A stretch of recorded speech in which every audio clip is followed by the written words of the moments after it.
지난 목요일부터 토요일까지 2박 3일 동안 이 공동체 성경 읽기 세미나를 참석을 했었는데요. 이 공동체 성경 읽기 세미나를 참석하면서 그 세미나를 주관하는 분들이 가장 강조했던 성경 구절이 하나 있습니다. 그것은 디모데전서 4장 13절인데요. 어떤 사역을 대변하는, 그리고 그 사역의 중심되는 가치를 보여주는 그런 성경 구절들을 보통 하나씩 정해서 그거를 핵심적인 가치로 해서 사역을 진행하는 경우가 대부분인데요. 이 공동체 성경 읽기 사역도 마찬가지입니다. 디모데전서 4장 13절을 그 사역의 핵심 가치로 바라보고 사역을 진행하고 있는 것이죠. 디모데전서라는 서신서는 사도 바울이 그의 영적인 아들이자 그의 후배 목사인, 특별히 에베소 교회에서 목회를 하고 있는 디모데에게 보낸 서신서입니다. 그래서 목사가 목사에게 보낸 서신서이기 때문에 디모데전서, 디모데후서, 그리고 디도서를 우리가 목회 서신서라 이렇게 따로 구분을 짓고 있는 것이죠. 사도 바울이 디모데에게 목회의 원칙, 교회를 이렇게 세워 나갈 것을, 직분자를 이렇게 세울 것을, 또 성도들을 이렇게 대할 것을, 그리고 디모데라는 목사 너 자신을 이렇게 지킬 것을 사도 바울이 이 서신서를 통해서 강조를 합니다. 디모데전서 4장 13절의 내용은요, 사도 바울이 디모데에게 개인적으로 권면한 말씀이기도 하지만 사실 공동체를 위한 말씀이기도 하죠. 디모데전서 4장 13절에 이렇게 말합니다. 내가 갈 때까지 성경을 읽는 일과 권면하는 일과 가르치는 일에 전념하십시오. 선배 목사가 후배 목사에게 주는 권면의 말씀으로 이해가 됩니다. 목사가 교회에서 하는 일이 무엇일까? 성경을 읽는 일과 권면하는 일과 가르치는 일이다. 여기서 권면한다는 것은 물론 일반적으로 격려한다는 뜻도 있고요, 말 그대로 권한다, 권면한다는 뜻도 있지만 사실은 디모데가 목사라는 걸 생각한다면 이 권면하는 것이 아마 설교를 통해서 대체적으로 이루어졌을 것으로 이해를 합니다. 그래서 권면하는 일과 가르치는 일이라는 것은 말 그대로 설교와 양육이다 이렇게 이해가 되는 것이죠. 자, 그런데 공동체 성경 읽기에서 주목하는 부분은 첫 번째 부분입니다. 성경을 읽는 일. 언뜻 디모데전서 4장 13절을 읽으면 성경을 읽는 일이라는 것은 개인적인 성경 읽기처럼 보입니다. 디모데, 너도 성경을 읽는 일에 게을르지 말아야 된다. 이러한 측면에서 성경을 읽는 일을 강조한 것으로 보이는데요. 여기서 우리가 헬라어 원어를 찾아보지 않을 수가 없는데 여기서 성경을 읽는 일이라고 번역된 헬라어가 아나그노시스라는 아주 특별한 단어를 사용하고 있습니다. 이 단어는 신약 성경에서 몇 군데 사용되지 않은 아주 특별한 단어인데요. 이 아나그노시스를 문자적으로 번역하면 어떻게 되냐면 회당이나 교회에서 공개적으로 읽는 것을 말합니다. 그러니까 개인적으로 성경을 읽는 것을 가리키는 단어가 아니라 공동체로 모여서 유대인들은 율법을, 교회는 성경을 공개적으로 퍼블릭하게 성경을 읽는 것을 강조하는 단어가 바로 이 아나그노시스라는 단어인 것이죠. 그러니까 사도 바울이 디모데에게 강조한 것은 디모데 개인적인 성경 읽기, 경건 생활을 강조한 것이 아니라 목사로서 공동체가 모였을 때 공개적으로 하나님의 말씀을 읽게 할 것을 그렇게 강조한 것입니다. 지금처럼 각자가 성경을 들고 있고 앱을 통해서 성경을 볼 수 있는 시대가 아니었기 때문에 유대인들의 회당이나 또는 기독교인들의 교회에서는 사실은 두루마리 그 모양으로 된 그런 성경을, 하나님의 말씀을 갖고 있었죠. 그래서 예배 중에 한 사람이 그날 나눌 말씀을 대표로 읽습니다. 일어서서 두루마리를 펴서 그 안에 있는 하나님의 말씀을 읽게 되는 것이죠. 그래서 우리가 그 어떤 그림을 한번 상상해 보면 한 사람이 일어나서 대표로 성경을 읽을 때 예배하러 찾아온 그 회당이나 교회에 앉아 있는 그런 성도들은 그 들려오는 하나님의 말씀을 듣습니다. 그것이 사도 바울이 디모데에게 권하는 하나의 장면인 것이죠. 목사인 내가 공동체로 모였을 때 이와 같이 공개적으로 그리고 공동체적으로 함께 하나님의 말씀을 듣고 읽는 일에 전념해라. 그것이 목사로서 사실 사도 바울이 순서적으로 봤을 때 어찌 보면은 가장 먼저 이것의 위치를 놨다는 것은 아마 제일 중요했기 때문이 아닐까 이렇게 쉽게 추정이 됩니다. 하나님의 말씀을 공동체가 함께 듣고 읽는 것이야말로 공동체에서 가장 중요한 일이 아닌가. 성경을 읽는 일, 즉 공동체가 모여서 공개적으로 함께 하나님의 말씀을 듣고 읽는 일에 전념해라. 그것이 목사가 해야 될 가장 중요한 사역이다. 이렇게 사도 바울이 강조하는 것이죠. 성경을 읽는 일과 권면하는 일과 가르치는 일에 전념하라 했을 때 여기에는 전제가 되는 것이 있는데 두 가지가 전제가 됩니다. 첫째로 공동체라는 배경으로 이 사역들이 진행되고 있다는 것이죠. 개인적으로 사적으로 성경을 읽는 것도 아니고 개인적으로 사적으로 설교를 하는 것도 아니고 개인적으로 사적으로 가르치는 것도 아니고 이건 다 공동체를 대상으로 목사가 공동체를 대상으로 성경을 읽게 하고 설교하고 가르친다는 것이죠. 그리고 성경을 읽는 것과 권면하는 것과 가르치는 것의 또 다른 공통점은 뭐냐면 하나님의 말씀이 공통점입니다. 성경을 읽는 것도 하나님의 말씀을 읽는 것이요, 설교하는 것도 하나님의 말씀을 선포하는 것이요, 가르치는 것도 하나님의 말씀을 가르치는 것이죠. 목회서신서에서 사도 바울이 디모데에게 강조한 목사로서의 잡 디스크립션이 뭐라는 것입니까? 공동체를 향하여서 하나님의 말씀 사역을 감당하라. 그것이 사도 바울이 디모데에게 강조한 것입니다. 내가 올 때까지, 즉 사도 바울이 디모데를 만나러 올 때까지 디모데 너는 에베소 교회 안에서 그 성도들 공동체를 대상으로 성경을 함께 읽고 하나님의 말씀을 선포하고 하나님의 말씀을 가르치라는 것이죠. 그만큼 공동체 안에서 하나님의 말씀 사역이 중요하다는 것입니다. 이 공동체 성경 읽기 세미나를 통해서 또 거기서 그들의 가치를 대변해주는 이런 핵심적인 성경 구절을 가만히 들여다보면서 우리는 질문하지 않을 수가 없는 것이죠. 현대 교회에서는 과연 얼마만큼이나 하나님의 말씀을 강조할까? 현대 기독교인들은 얼마나 성경을 하나님의 말씀으로 진리로 인정하고 그 말씀을 듣고 읽고 삶 속에서 실천하고 있을까? 우리는 얼마나 하나님의 말씀을 인생의 등불이요, 삶의 지침이요, 또 우리 인생의 매뉴얼로서 인정하고 우리는 살아가고 있는가? 한번 질문하지 않을 수가 없는 것이죠. 오늘 본문인 베드로전서 1장 22절부터 25절까지 오늘 본문도 핵심적인 키워드는요, 주동사, 그리고 그 주동사가 명령형으로 되어 있으니 명령어로 되어 있는 주동사를 찾으면 오늘 본문에서 사도 베드로가 하고자 하는 핵심을 찾을 수가 있습니다. 오늘 22절부터 25절까지 해서 주동사이자 명령형 동사로 나온 것이 뭐냐면 22절 후반부에 나와 있는 것이죠. 순결한 마음으로 서로 뜨겁게 사랑하십시오. 공동체 안에서 성도들 간에 서로, 일방적인 것이 아니죠. 서로 그들의 직분이 무엇이든지 간에 교회 안에서 위치가 어찌하든지 간에 서로 뜨겁게 사랑하라. 명령형으로 주어졌다는 것은 이거는 선택적인 것이 아니라는 것이에요.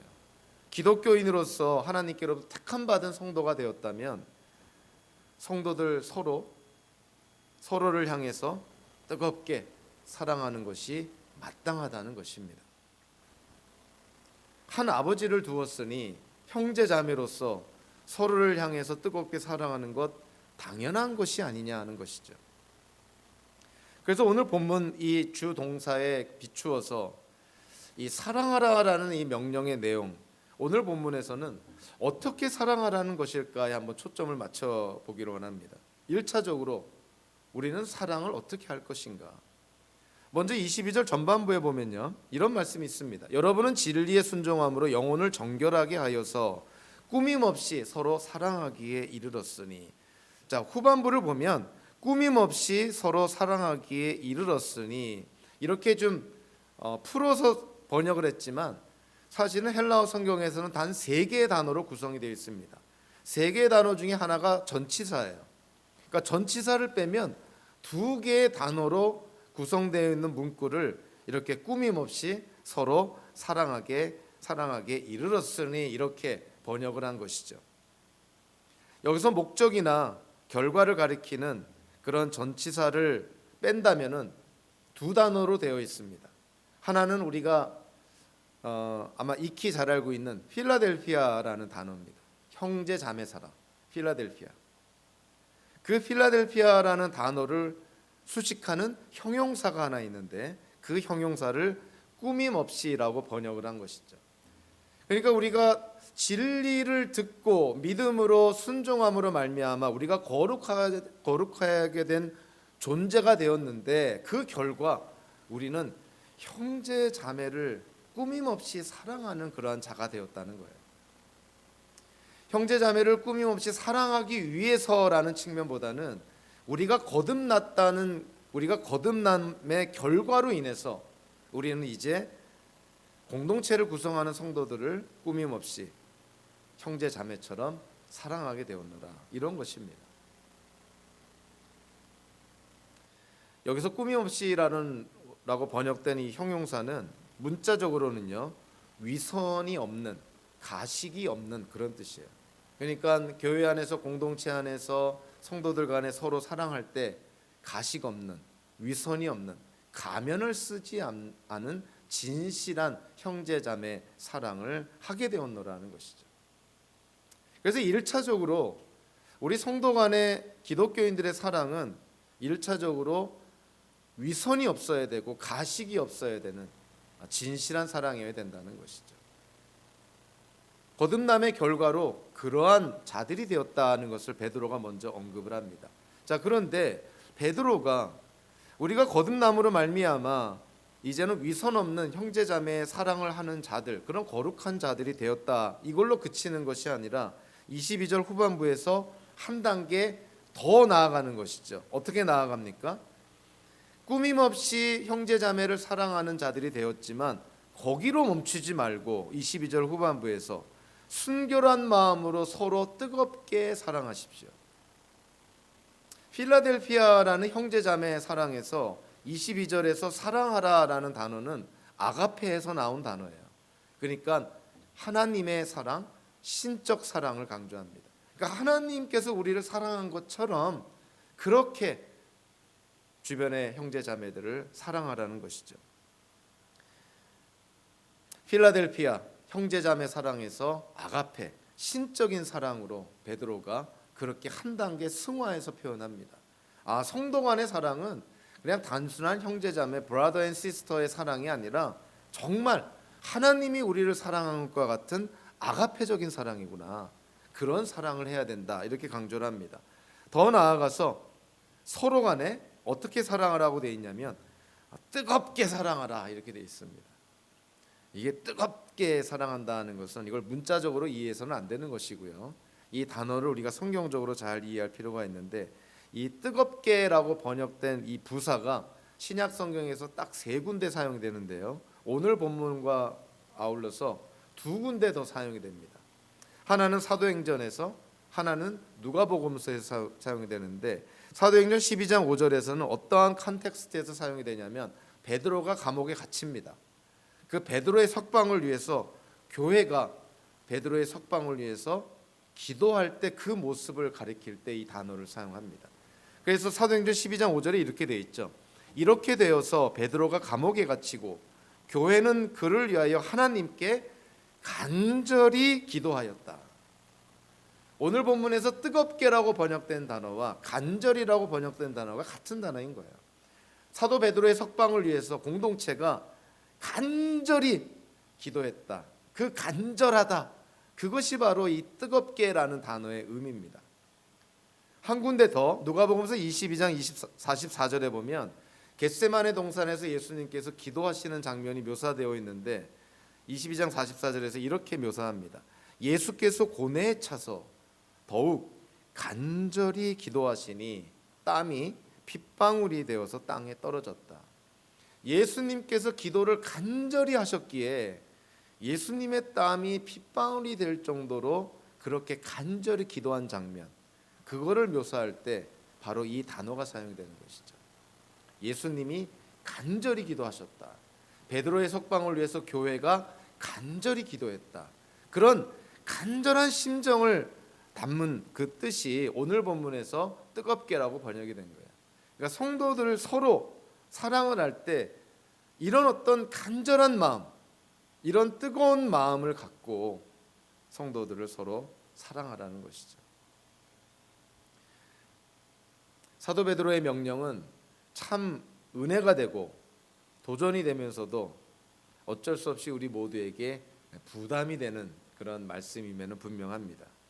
우리의 사랑은 위선 없는 형제자매의 사랑에서 이제는 뜨겁게 간절하게 하나님의 신적 사랑으로 승화되어야 한다.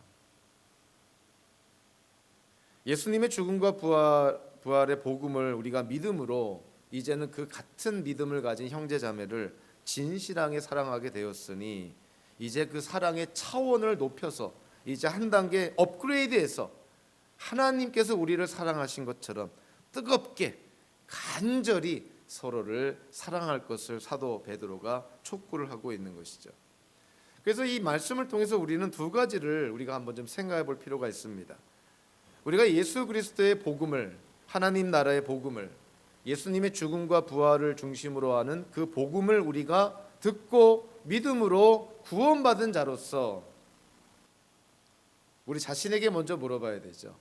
오늘 본문처럼 우리에게는 그런 위선과 가식이 없는 형제 자매 사랑의 증거가 나타나는가? 사도 베드로는 이거를 당연하게 묘사를 합니다.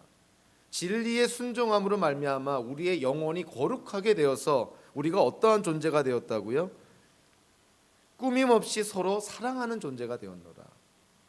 베드로는 이것을 위에서라는 표현이 아니라 이렇게 되었다는 전제로 묘사를 합니다. 우리가 그러한 존재가 이미 되었다는 거예요. 그러한 측면에서 우리에게 질문해 봐야 되는 것이죠. 우리는 복음을 듣고 믿음으로 선택받은 거듭난 구원받은 자로서 과연 베드로가 전제하고 있는 위선과 가식이 없는 그런 형제자매의 사랑의 증거가 우리의 삶 속에서 나타나고 있는가? 두 번째 질문은 그런 것이죠. 자, 그러한 위선과 가식 없는 그런 형제자매 사랑의 증거 외에 우리는 하나님께서 우리를 사랑하신 것처럼 우리도 주변에 있는 형제자매들을 한 차원 높여서 아가페적인 그러한 신적인 사랑, 뜨겁게 간절하게 사랑하려는 그러한 실천을, 그러한 노력을 하고 있는가? 한번 질문해 볼 필요가 있는 것이죠.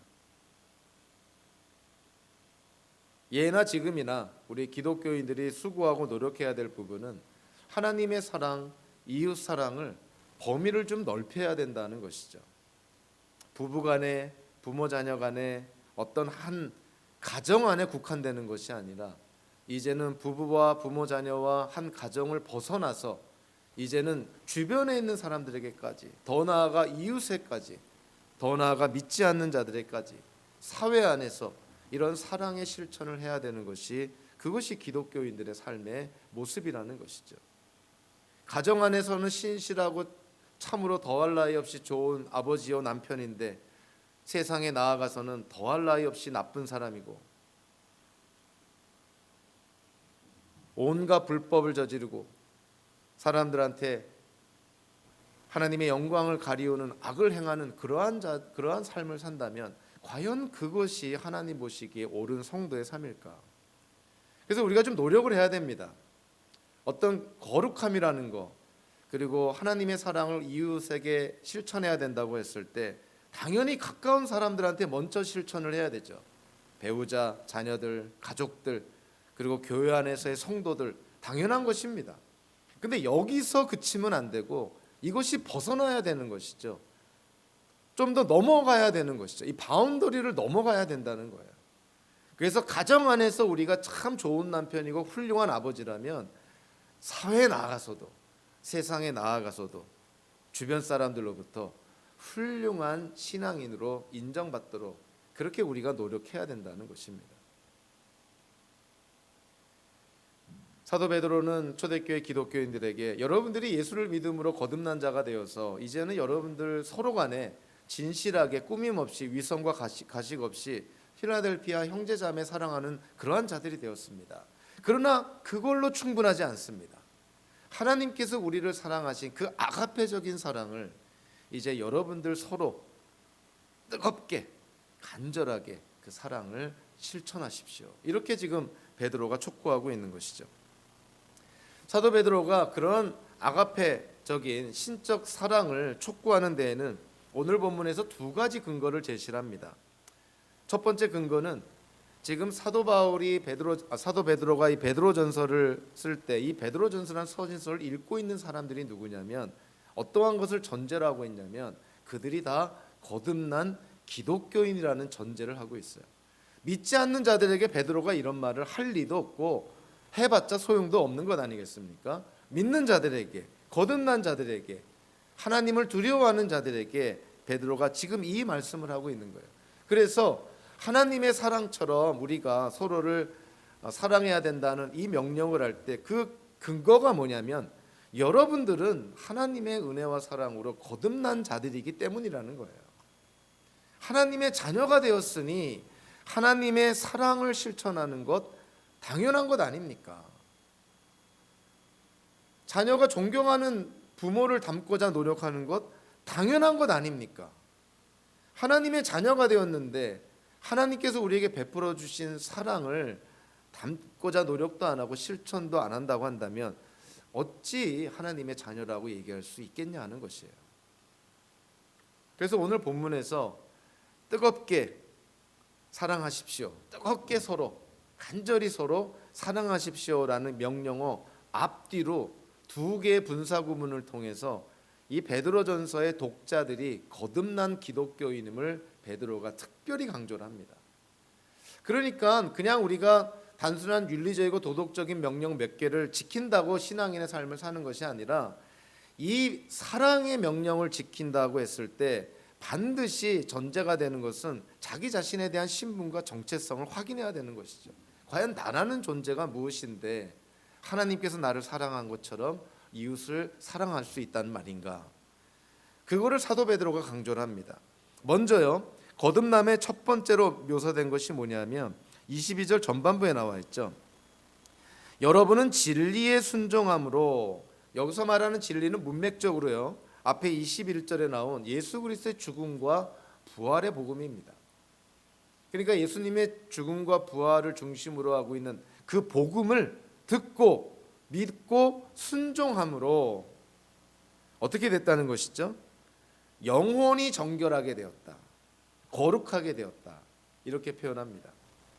여기서 정결하게 되었다, 또 거룩하게 되었다 하는 것은 현재 완료형 분사구문으로서요 과거에 일어난 일이 지금까지 계속 유효하고 있다는 거예요. 그래서 사도 베드로가 여러분들이 복음을 듣고 믿음으로 또 복음에 순종함으로 그때 거룩한 자가 되었듯이 지금도 여러분들은 거룩한 자입니다. 다르게 말하면 지금도 여러분들은 거듭난 자로 이 땅을 살아가고 있습니다. 바로 다음에 나오는 23절 초반에는 하나의 문장으로 번역을 했지만 이것도 분사구문으로 표현이 되어 있는데요. 여러분은 다시 태어났습니다. 쉽게 말하면 여러분은 거듭났습니다. 근데 23절에서 뭘 강조하냐면 거듭남의 통로가 하나님의 말씀이라는 거예요.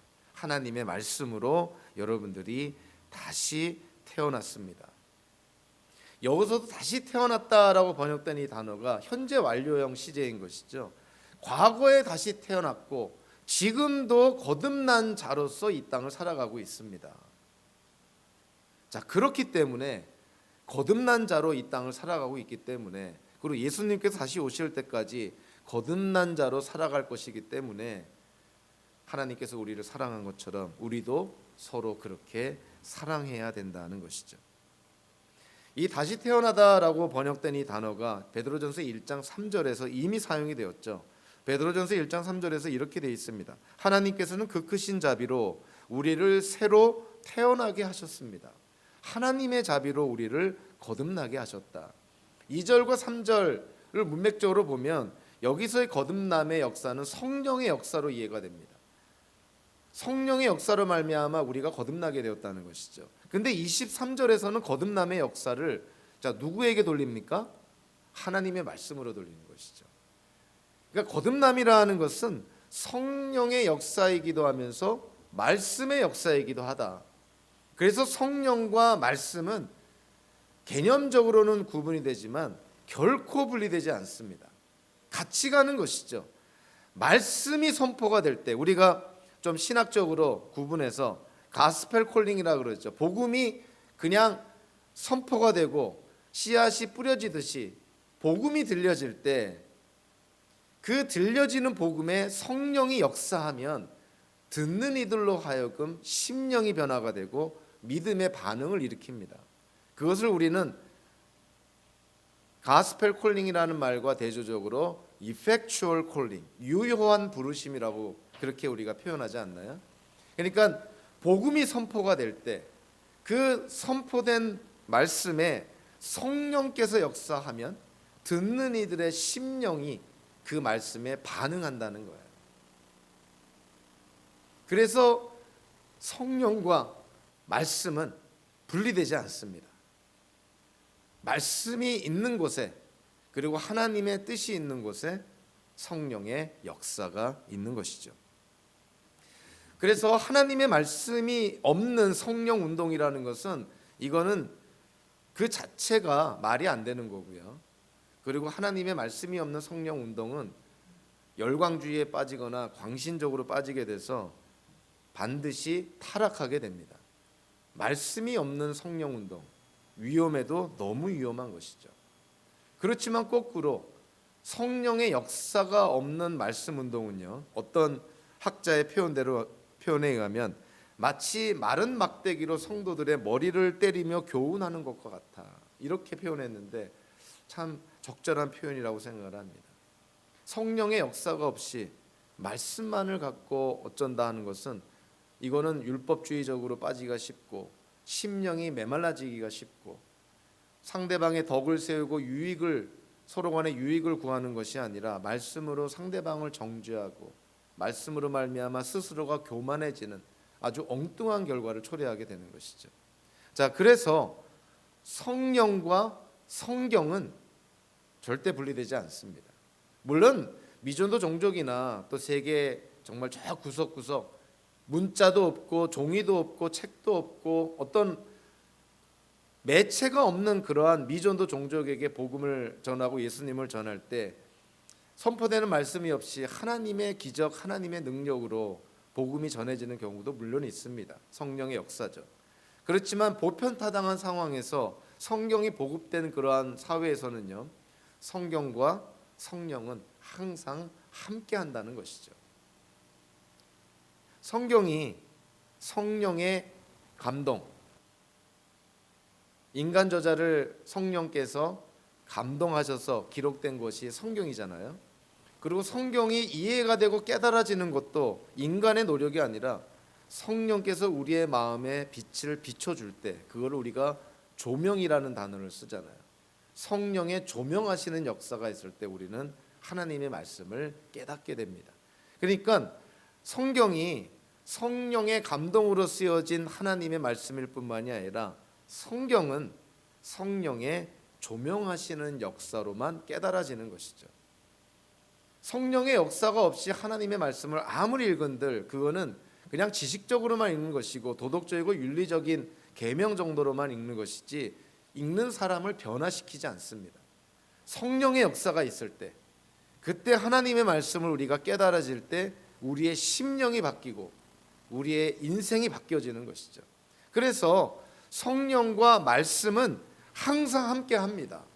그리고 교회에서도 우리 개인 경건 생활에서도 균형 있는 신앙생활, 균형 있는 교회, 균형 있는 사역이라 하는 것은 바로 이 성경과 성령을, 즉 말씀과 성령을 균형 있게 조화롭게 사역에 적용해야 되는 것이죠. 사랑하라라는 베드로의 명령은 우리가 거듭났다는 전제하에서 이 명령을 주신 것인데요. 또 하나 이 사랑하라라는 명령은 어떠한 근거를 갖고 있냐면 이것이 하나님의 말씀에 근거가 있다는 것이에요. 뭐 아주 쉽게 생각하면 예수님께서 618개의 계명 가운데서 가장 중요한 계명으로 꼽은 게 하나님을 사랑하고 이웃을 사랑하라는 것 아닙니까?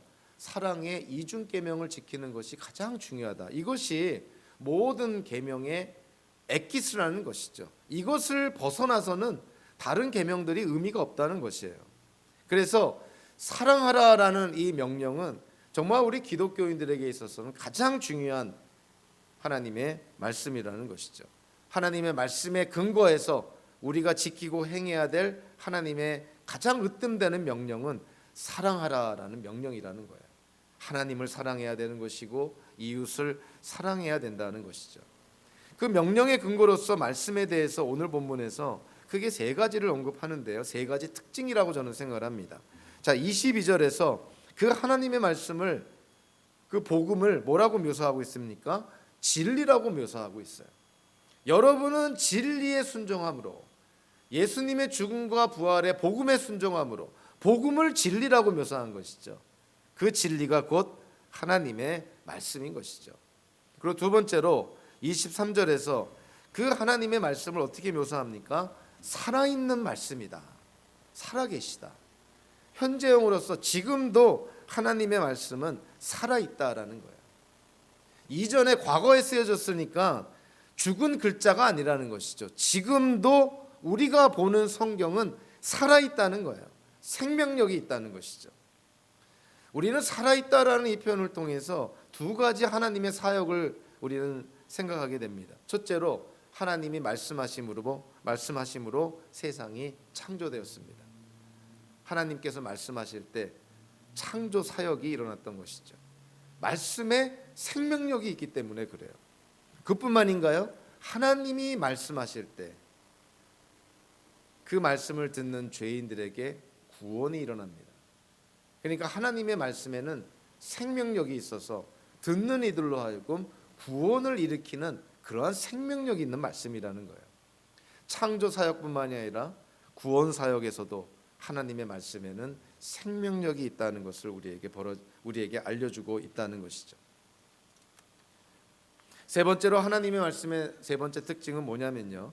오늘 보면 23절부터 25절까지 특별히 23절에서 하나님의 말씀이 영원하다라는 걸 강조하면서 24절과 25절에서 이사야서 40장 6절 8절의 말씀을 인용하면서 하나님의 말씀만이 영원하다는 것을 강조합니다.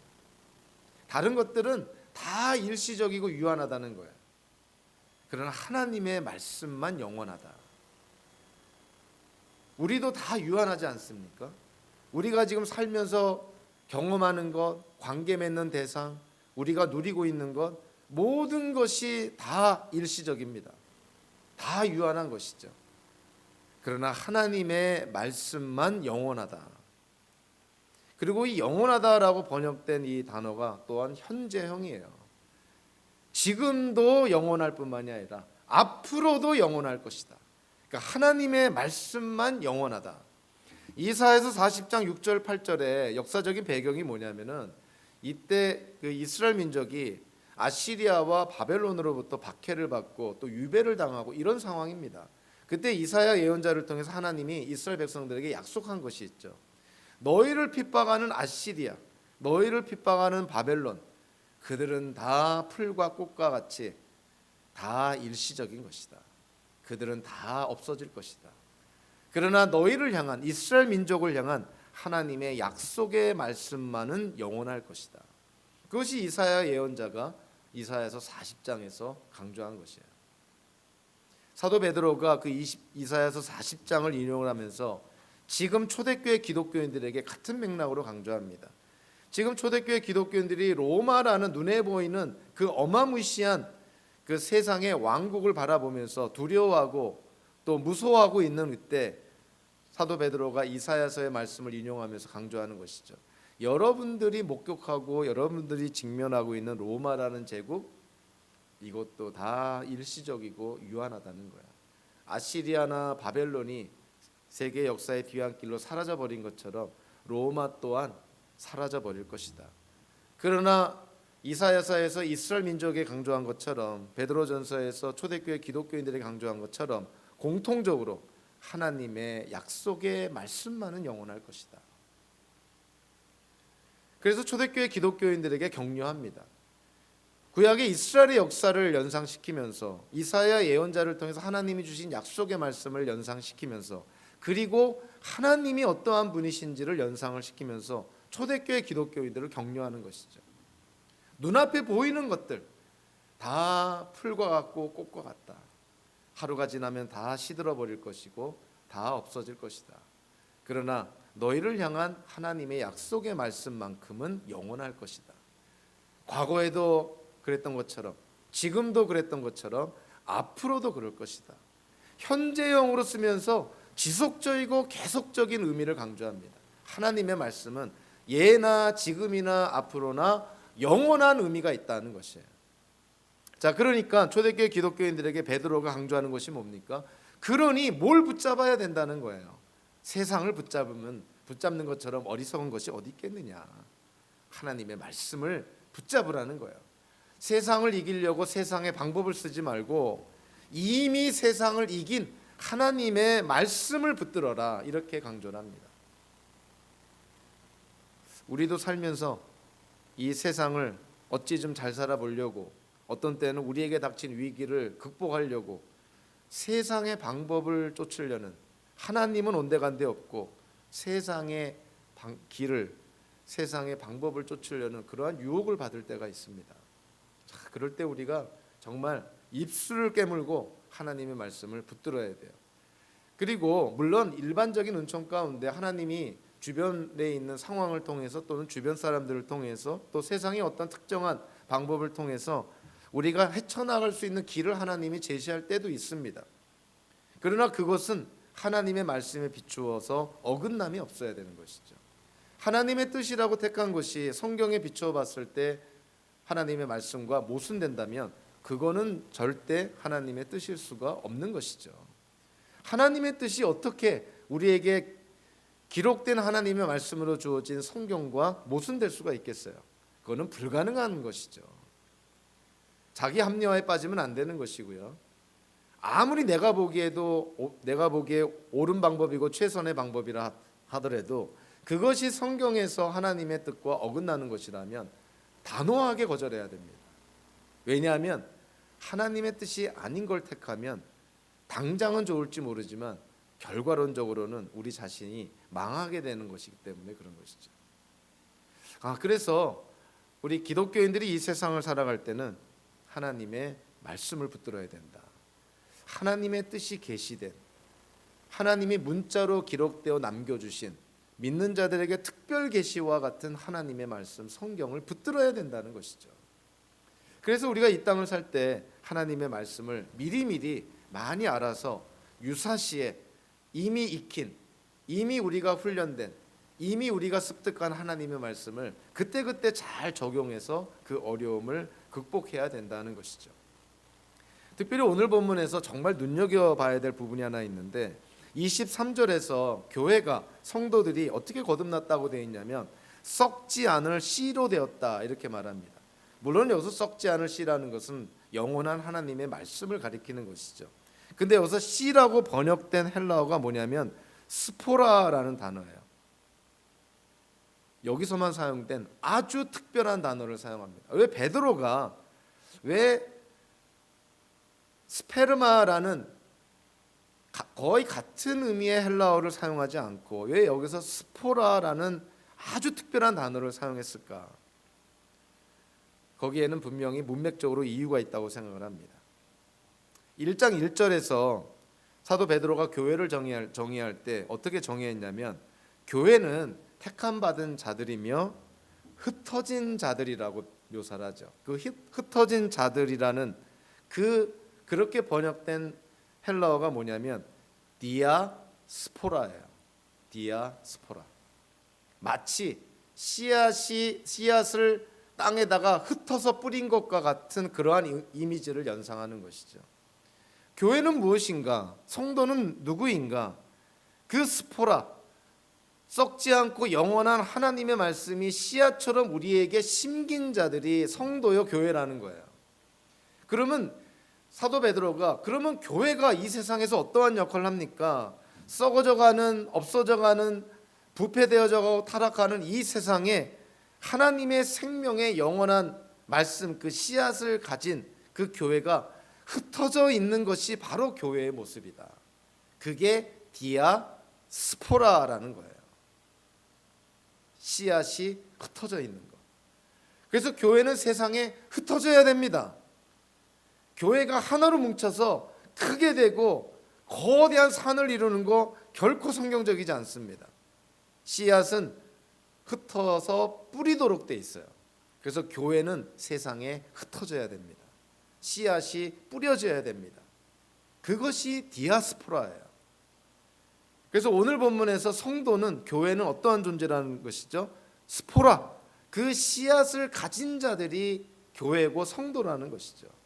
그리고 교회가 이 땅에 존재하는 본질적인 의미는 이 세상에 디아스포라, 씨앗을 뿌리듯 교회가 이 세상에 흩어져야 된다는 것이죠. 이 세상은 하나님께 저주받은 세상입니다. 결코 희망이 없는 세상이죠. 부패되고 타락되어져가는, 썩어져가는 세상이죠. 그럼 이 세상이 에덴 동산처럼, 물된 동산처럼 다시금 생명력 있는 동산으로 새롭게 세워지기 위해서는 무엇이 필요할까요? 그 땅과 같은 세상이라는 땅에 생명력 있는 씨앗이 뿌려져야 되는 것이죠. 그러면 그 생명력 있는 씨앗이 뭐라는 것이죠? 그게 바로 교회라는 거예요. 그게 바로 성도라는 거예요. 그래서 저와 여러분들이 이 세상에 흩어져서 마치 뿌려진 씨앗처럼 이 세상에 흩어져서 살 때 그곳에서 뿌리를 내리고 가지를 내고 잎이 나고 열매를 맺는 생명을 낳아야 된다는 것이죠. 그것이 교회가 이 땅에 존재하는 목적입니다. 물론 우리가 모여서 하나님의 말씀으로 양육되고 훈련되고 또 성도 간의 교제를 통해서 참 하나님과의 관계가 또 이웃과의 관계가 더 성숙해지는 그러한 과정이 필요하죠. 그러나 궁극적으로 교회가 이 땅에 존재하는 목적은 세상을 땅으로 생각한다면 이 땅 위에 교회라는 씨앗이 뿌려져야 되는 것이죠. 그래서 교회는 나가야 되는 것이고 결론적으로 교회는 흩어져야 되는 것이고 복음은 개토처럼 어떤 바운더리 안에서 우리만 복음을 갖고 있으면 되는 것이 아니라 이 복음은 우리라는 울타리를 벗어나서 밖으로 세상 사람들에게, 이 사회에, 이 세상에 증거하고 전해야 된다는 것이죠. 그래서 요한계시록에서 교회의 목적을 뭐라고 말합니까? 복음을 증거하고 예수님을 증거해야 된다. 그러니까 증인의 역할을 감당하는 것이 교회라는 것이죠. 마치 뿌려진 씨앗처럼 황폐한 땅에 생명력 있는 씨앗이 뿌려져서 그곳에 나무가 생기고 과일이 맺히고 비옥한 땅으로 에덴 동산처럼, 물된 동산처럼 그렇게 생명력을 회복하는 그러한 땅이 되기 위해서 교회가 씨앗처럼 뿌려져야 된다. 그래서 흔히 쓰는 그러한 헬라어가 아니라 스포라라는 아주 특별한 단어를 사용한 데에는 바로 1장 1절에서 교회를 디아스포라라고 묘사한 것과 일맥상통하는 의미가 있는 것이죠. 베드로는 강조를 합니다. 우리가 미래를 소망해야 된다. 하나님의 거룩하심을 따라 우리도 거룩한 삶을 살아야 된다. 세상을 두려워하지 말고 하나님을 두려워함으로 세상의 두려움을 이겨내라. 세상과는 다른 삶을 살아. 그리고 오늘 이제 예수 그리스도를 믿음으로 거듭난 그런 성도들로 구성된 공동체 안에서 하나님께서 우리를 사랑한 것처럼 서로 뜨겁게 간절히 사랑해야 된다. 교회 안에 과연 무엇이 필요하고 세상에는 과연 무엇이 필요할까요? 교회 안에도 하나님의 말씀이 필요하고 세상은 말할 것도 없는 것이죠. 그래서 우리가 잘 아는 아리스토텔레스의 수서학에 3요소가 있습니다. 로고스와 페토스와 에토스라고 표현하는데, 로고스는 말씀 내용이고 페토스는 전하는 자의 어떤 패션, 열정을 의미하는 것이고, 에토스는 전하는 자의 인격을 가리킵니다. 가장 설득력 있고 가장 신빙성 있는 그런 요소는 바로 에토스죠. 전하는 자의 인격. 근데 전하는 자의 인격이 가장 설득력 있는 요소라고 하는데, 여기에는 어떠한 전제가 있냐면 그가 전하는 말씀 로고스가 진리라는 전제가 있어요. 거짓말을 아무리 패션을 갖고 아무리 인격적으로 신뢰감을 주며 전한들 그게 무슨 소용이 있겠냐는 거예요. 부모가 하나님의 말씀을 모르면 자녀들에게 아주 열정을 갖고 신뢰감을 주면서 거짓말을 할 수 있습니다. 그것이 거짓말인지도 모르고 그것이 가짜 뉴스인지도 모르고 하나님의 말씀에 비춰보면 하나님의 뜻과 어긋나는 건지도 모르고 자녀들에게 아무 생각 없이 가르칠 때가 있죠. 자녀들은 어떨까요? 그 부모가 자기에게 알려주는 그 말이, 그 내용이 진짜라고 진리라고 사실이라는 전제하에서 부모의 말을 스펀지처럼 빨아들이는 거예요. 결국 어떻게 되나요? 부모로부터 잘못 영향을 받은 자녀들이 잘못된 인생을 추구하게 되는 것이죠. 다시 한번 얘기하지만 우리가 열정도 있어야 되고요, 인격도 갖추고 사람들한테 신뢰를 줄 수 있는 성품의 소유자가 돼야 됩니다. 그럼에도 불구하고 우리가 누군가에게 무슨 말을 할 때, 특히 우리가 사랑하고 아끼는 누군가에게 뭔가를 전하고자 할 때 그 내용이 정말 하나님의 말씀에 비추어서 진리인지 사실인지, 정말 듣는 이로 하여금 하나님 안에서 유익을 누릴 수 있는 것인지, 그 로고스 말씀 그 내용을 확인해야 되는 것이죠. 그랬을 때 우리는 전할 수 있습니다. 성경을 통해서 우리에게 주신 말씀을 통해서 우리는 복음을, 그래서 우리는 진리라고 믿고 담대하게 전하는 것이죠. 세상 사람들이 다 어리석다고 해도, 누군가에는 그것이 걸림돌이 된다고 해도 사도 바울처럼 그리스도의 십자가의 메시지를 전하는 것이, 왜냐하면 그리스도의 십자가의 메시지가 진리이기 때문에 그런 것이에요. 여러분들, 이 사기꾼들은 거짓말도 큰 소리로 하는데 기독교인들이 복음을 전할 때 담대하게 전해야 되지 않겠습니까? 진리인데요. 교회 안에서 말씀이 살아 역사해야 되지 않을까요? 사도행전에서 어떻게 초대교회가 부흥하고 교회가 세워졌습니까? 말씀이 흥왕하여짐으로 말미암아, 말씀이 전파됨으로 말미암아. 교회는 말씀 위에 세워집니다. 교회 위에 말씀이 세워지는 것이 아니라 하나님의 말씀의 기초 위에 교회가 세워지는 것이죠. 사도 베드로가 오늘 우리에게 말합니다. 그 말씀의 기초에서 예수님의 사랑의 이중계명을 우리는 지키며 그렇게 살라고 촉구를 합니다. 저와 여러분들의 삶 속에, 우리의 가정 속에, 또 우리가 섬기는 이 공동체 안에 하나님께서 우리를 사랑하신 것처럼 그런 아가페적인 사랑이 서로를 향해서 뜨겁게 간절하게 사랑하는 그러한 귀한 공동체가 되기를 주님의 이름으로 축원합니다. 기도하겠습니다.